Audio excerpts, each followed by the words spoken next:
Hello আমার দুষ্ট প্রিয় মিষ্টি বন্ধুরা, তোমরা সকলে কেমন আছো? বন্ধুরা, তোমাদের জন্য নতুন একটি গল্প নিয়ে চলে আসছি। বন্ধুরা, তোমরা আমাকে যে পরিমাণ সাপোর্ট করেছো সেটা বলার মতো ভাষা নেই আমার কাছে। বন্ধুরা, গল্পটি না টেনে শেষ পর্যন্ত দেখলে আশা করি তোমাদের দাঁড়িয়ে যাবে এবং তোমরা হাতের কাজ করতে বাধ্য হবে। চলুন বন্ধুরা, গল্পটি শুরু করি। বৃষ্টি, জেরিন, সাব্বির গোল করে বসে আছে নেহার চারদিকে। নেহা চুপচাপ বসে আছে খাটের মাঝে। তারা বুঝে উঠতে পারছে না বড়রা কেন এত লুকোচুরি করছে। কি এমন কথা হয়েছে নিখিল আর শহীদুল চৌধুরীর মাঝে যেটা শাহ আলম চৌধুরী ও জানে না? সাব্বির গালে হাত দিয়ে ভাবুক সুরে বলল, এবার কি করা যেতে পারে? ভাইয়াকে কি সব বলে দিল? আমরা তো শুধু মজা করতে চেয়েছিলাম। ভাইয়ার ক্ষোভ উত্থিত করার কোনো মনোভাব ছিল না আমাদের। সত্যি বলে দিলে হয়তো ভাইয়া চাকরিটা অন্তত ছাড়বে না। জেরিন সাব্বিরকে শাসিয়ে বলল, মাথা মোটা। এখন যদি এসব কথা বলে দেই তো আব্বু ছোট হয়ে যাবে না সবার সামনে? কি ভাববে বলতো? উনি তো আমাদের কথায় রাজি হয়েছিল। বৃষ্টি নাক ফুলিয়ে আছে। গতকাল রাতে মিহির তাকে আচ্ছা মতো বকেছে। এখন ওই ছেলের নামও নিতে চায় না। কিন্তু কি করার, মিহিরই ওদেরকে এখন সাহায্য করতে পারে। বৃষ্টি হতাশ কণ্ঠে বলল, মিহিরের থেকে সাহায্য নিতে পারি আমরা। সাব্বির ভাইয়া তুমি কল দিয়ে বলো আসতে বিকালে। জেরিন বলল, তুই কল দিলে আগে আসবে। বৃষ্টি মন খারাপ করে বলল, আসবে না। রাগ করেছে? কাল রাতে তো ঝগড়া করেছি। সাব্বির কপাল চাপড়ালো তীব্র বিদ্রুপের সহিত বলল, তোদের এই ঘোরাঘুরির চক্করে আর কত কি যে হবে। জেরিন চেঁচিয়ে উঠল। সাব্বির কান চেপে ধরে বলল, কিরে জেরিন, বইন ব্যাঙের মতো লাফানি দিলি কেন?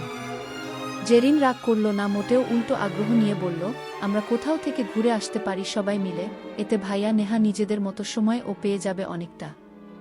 আমাদের তো ভার্সিটি বন্ধ দিবে পরের সপ্তাহে, রৌফটাকে ও নিতে পারব। বৃষ্টি মিনমিন করে বলল, আইডিয়া ভালো, কিন্তু বাড়ির সবাইকে কে রাজি করাতে যাবে? বড়দের ছাড়া একা আমরা যাব, এক্ষেত্রে আমাদের কেউ সাহায্য করবে না। দরজার বাহির থেকে সেতারা বেগমের কণ্ঠ শোনা গেল, আমি সাহায্য করব। আমার কথা অমান্য করার সাহস আছে নাকি কারোর? পরপর চমকে উঠল ওরা চারজন। ওদের দাদি ওদের সাথে কথা বলতে এসেছে, তাও এসব বিষয়ে। সেতারা বেগম খাটে বসতে বসতে বললেন, বল তোদের কি সমস্যা? বুড়ি কোনো সমাধান দিতে পারি কিনা দেখি। সাব্বির একে একে সব কিছু বলল। সেতারা বেগমকে নেহা ভোতা মুখে বসে রইল। সেতারা নেহাকে আলতো হাতে জড়িয়ে ধরে বলে, আহা বইন, রাগ করস কেন? বেটা মানুষ হইতাছে বজ্জাত জাতের, এদের বিয়া করার পর ভাব বাইরা যায়। আর নিখিল দাদু ভাইরে তো চিনস, ওই একটু চাপা স্বভাবের। তোরে মেলা ভালোবাসে, শুধু মুখে কইবার পারে না। শোন বইন, ভালোবাসা প্রকাশ করার থেকে কাজে বুঝাইয়া দেওয়াটা বেশি জরুরি। সারাদিন ভালোবাসার কথা কইয়া মুখে ফেনা তুইলা ফেলা বেটা মানুষ ও 2 দিন পর অন্য বেটির দিক নজর দেয়। যারা সব সময় বউয়ের খেয়াল রাখে, আদর যত্ন করে, তাদের ভালোবাসা প্রকাশ করা লাগে না। তবু দাদাজান কোনো দিন মুখে কইছে কিনা সন্দেহ, তয় আদর যত্নে কোনো দিন কমতি রাখে নাই। আমাগো নিখিল হইতাছে তোর দাদাজানের মতো, মুখে বলতে পারে না, উপরেই কঠিন, মনটা একবারে খাঁটি সোনার মতো। তারা সবাই মনোযোগ দিয়া সেতারা বেগমের কথা শুনল। নেহা নিজেও জানে নিখিল তাকে কতটা ভালোবাসে। নেহার নিজেরও ভুল আছে, সে মুদ্রার এক পিঠ দেখে যাচাই করেছে, নিখিলের ভালোবাসার গভীরতা কোনো দিন দেখার চেষ্টাই করেনি। নিজেও তো ভালোবাসাটা প্রকাশ করার চেষ্টা করেনি। নিখিল না হয় অনুভূতি প্রকাশ করতে পারেনি, নেহা তো পারত নিজের ভালোবাসা দিয়ে নিখিলকে জয় করে নিতে, সে তো ওটাও করেনি। নেহা সিদ্ধান্ত নিয়েছে যত যাই হোক নিখিলকে আর কষ্ট দিবে না, নিজেকেও না। দরকার পড়লে নিজ থেকে নিখিলকে বলবে সে নিখিলকে ভালোবাসে, তাকে ছেড়ে কোনো দিন যাবে না, সব সময় সকল পরিস্থিতিতে হাত ধরে রাখবে। রাত প্রায় 11টার কাটা ছুঁই নিখিল আজ এখনো বাড়ি ফিরেনি। নেহা এখনো দরজার দিকে তাকিয়ে। নিখিল বাড়িতে আসলে তার ঘর পেরিয়েই তো নিজের ঘরে যাবে, তখন সে দেখতে পাবে। নেহার মন খারাপের পাল্লা ভারী হয়, মানুষটা সত্যি অনেক কষ্ট পেয়েছে। নেহা ঘরময় পায়চারি করে, বিছানায় বসে, বারান্দায় ঘুরে আসে, তবু আজ যেন সময়টা পেরোতেই চায় না। বিষণ্ণ সময়গুলো খুব দীর্ঘ হয়, অনেক বেশি প্রতীক্ষায় রাখে। অপেক্ষার মতো সুন্দর মিষ্টি আদুরে কষ্ট হয়তো আর কিছু নেই। অপেক্ষা আমাদেরকে কত কিছু শেখায়, কত বিরক্তির রেশ ছড়ায় আমাদের মাঝে, তবুও দিন শেষে যখন প্রত্যাশাময় জিনিসটি আমরা চোখের সামনে দেখতে পাই, তখন যে তৃপ্তি পাওয়া যায় তার মতো শান্তি অন্য কিছুতে পাওয়া যায় না। নেহা দাঁড়িয়ে আছে বারান্দায় গ্রিল ধরে। বাড়ির গেট পেরিয়ে হেডলাইটের আলোটা চোখে পড়তেই চমকালো নেহা। তাদের বাড়িতে বাইকে করে কে আসলো রাতের বেলা? নেহা চোখ সরায়নি একবারের জন্য ও গ্যারেজ থেকে নিখিলকে বের হয়ে আসতে দেখে নেহা চমকায়। নিখিল ভাইয়ের তো বাইক ছিল না, উনি কি বাইক কিনে এনেছে? কিন্তু কেন তার এটার কি দরকার পড়ল হঠাৎ? নিখিল বাড়িতে এসে রুমে গিয়েছে, নেহা স্পষ্ট দেখেছে। একবার ইচ্ছে জেগেছিল এখনই গিয়ে জিজ্ঞেস করতে, কি মনে করে যেন গেল না। চুপচাপ বসে রইল নেহা, কিন্তু তার মন স্থির থাকল না। নেহাকে ঠেলেঠুলে এনে দাঁড় করিয়েছে নিখিলের রুমের বাহিরে। নেহা দুইবারের মতো উকি দিয়েছে, রুমের ভিতরে নিখিলকে দেখতে পায়নি। হঠাৎ গম্ভীর কণ্ঠস্বরে নেহা ভয় পেয়ে যায়। এই দরজার বাহিরে এভাবে চোরের মতো উকি ঝুঁকি মারছিস কেন? বিরতে আসতে পারিস না? নেহা ধরা পড়ে গিয়ে ঢোক গিলল, আমতা আমতা করে বলল, ঘুম আসছিল না তো, কেউ জেগে নেই, তাই আপনাকে দেখতে এসেছিলাম। নিখিল ভ্রু বাঁকিয়ে তাকালো, ঠোঁটে তার সূক্ষ্ম হাসি। সদ্য গোসল সেরে এসেছে নিখিল চুলগুলোকে ঝেড়ে পানি ফেলল, নেহার দিকে তাকিয়ে থেকেই বলল, দেখতে হলে তো রুমে আসতে হবে তোকে, উকি ঝুঁকি মেরে দেখতে পারবি নাকি? আয় খাটের উপর বস, পরে মন দিয়ে দেখ। নেহা চলে যাওয়ার জন্য পা বাড়াতেই নিখিল আবার বলল, ভিতরে আয়। নেহার কাছে কথাটা আদেশের মতোই শোনালো। এমনিতেই নেহার মন খারাপ, সে নিজেও চাইছে এখন নিখিলের কাছে থাকতে, কিন্তু বলতে পারছে না থাকার কথা। নেহা রুমে ঢুকে গেল ফটাফট। নেহা এক হাতের সাথে অন্য হাত নিয়ে নাড়াচাড়া করছে, দৃষ্টি এলোমেলো, জুৎসই কোনো কথা খুঁজে পাচ্ছে না বলার মতো। নিখিল এক ধ্যানে নেহাকে দেখছে, সে জানে নেহা তার জন্যই অপেক্ষা করছিল, কিন্তু কেন মেয়েটা তাকে ছেড়েও যেতে চায়, আবার তাকে দেখার জন্য এতটা অস্থির উতলা হয়ে উঠে কেন? তবে কি নেহা তার অনুভূতি চিনতে ভুল করছে? নিখিলের মনের মাঝে কোথাও একটা খটকা আছে। নেহা সব সময় বলে সে কাউকে ভালোবাসে, সেই মানুষটাকে যদি সত্যি কেউ থেকে থাকে, তবে নিখিল কি পারবে নিজেকে ঠিক রাখতে? পারবে প্রেয়সীর সুখে তাকে অন্যের কাছে স্পে দিতে? নিখিল চোখ বন্ধ করে শ্বাস নেয়, বুকের বা পাশটায় ভীষণ রকম যন্ত্রণা হচ্ছে শুধু কথাটা নিজ মনে ভেবে। নিখিলকে দেয়ালে ঠেস দিয়ে দাঁড়িয়ে চোখ বন্ধ করে রাখতে দেখে নেহা ডাকে, আপনি রাতে খাবেন না নিখিল ভাই? না। নেহা মুখ ফুলিয়ে রুম থেকে বের হয়ে চলে যায়। নিখিল পেছন থেকে ডাকে, কিরে চলে যাচ্ছিস কেন? আমি আবার কি করলাম? তোকে যেতে বলেছি আমি? নেহা চলে গিয়ে আবার ফিরে আসে খাবারের প্লেট সহ। নিখিল নেহাকে খাবার সহ আসতে দেখে বলে উঠে, তোকে আমি খাওয়ার কথা একবারও বলেছি? নেহার স্বাভাবিক জবাব, আমি কি আপনার থেকে একবার ও জানতে চেয়েছি আনবো নাকি আনবো না? প্রশ্নের পিঠে প্রশ্ন করবি না নেহা। নেহা নিখিলকে কপি করে বলল, প্রশ্নের পিঠে প্রশ্ন করবি না নেহা। নেহা নিখিলকে টেনে এনে বিছানায় বসায়, খাবারের প্লেট নিখিলের সামনে ধরে বলে, নিন এবার খেয়ে ফেলুন। খাবো না আমি। নেহা বিরক্তি নিয়ে তাকালো, কিছুটা রাগ নিয়ে বলল, প্লেটটা ধরুন বলছি। তুই আমাকে রাগ দেখাচ্ছিস নেহা? পাশের বাসার ভাইয়াকে দেখালে বেশি খুশি হবেন বুঝি? মেরে রেখে দিব তোকে, অন্য ছেলের নাম মুখেও আনলে। তাহলে রাগ নিজের সহ্য করতে শিখুন। খেয়ে নিন, খাইয়ে দে। নিখিলের সহজ সরল আবদার। পারবো না। আমি কেন খাওয়াতে যাব আপনাকে?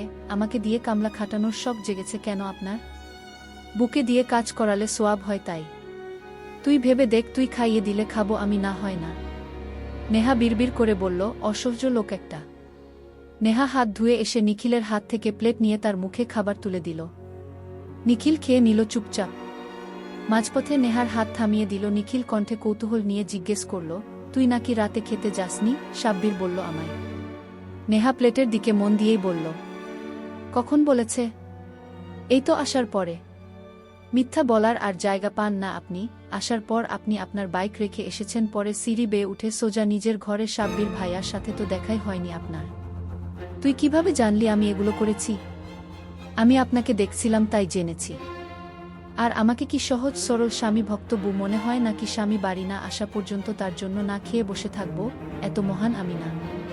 নিখিল হাসল, হাসি বজায় রেখেই বলল, আমার সামনে এখন তোকে একটু হলেও খেতে হবে। নেহা নিখিলের দিকে তাকিয়ে বলল, আপনি তো জানেন নিখিল ভাই, আমি ছোট্ট একটা মানুষ, আমার পেটটাও তো ছোট, এত খেতে পারি না আমি।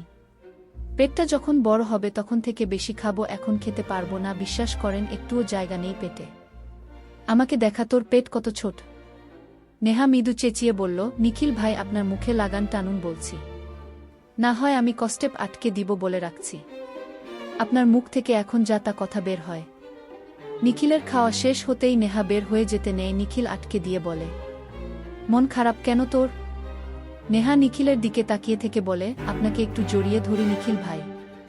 নিখিল চমকে উঠল, নেহার কি কারণে মন খারাপ হলো? নিজ থেকে জড়িয়ে ধরতে চাইছে মেয়েটা। নিখিলের জবাবের আশায় থাকল না। নেহা শক্ত করে জড়িয়ে ধরল নিখিলকে। নেহার মনের ভিতরে কি যে চলছিল সকাল থেকে, শুধু ছটফট করছিল কখন নিখিলকে একটু দেখবে। পৃথিবীর সব সুখ তার কাছে থাকলেও সে অসুখী থাকবে যদি নিখিল তার কাছে না থাকে। নিখিল নেহার মাথায় হাত রাখে মৃদু স্বরে ডাক, কি হয়েছে বলবি তো নাকি? আমাকে বলবি না তুই? নেহা কিছুক্ষণ চুপ থাকল, নিখিলের বুকে মুখ গুজে রেখেই বলল, জানি না, শুধু অনেক কষ্ট লাগছে।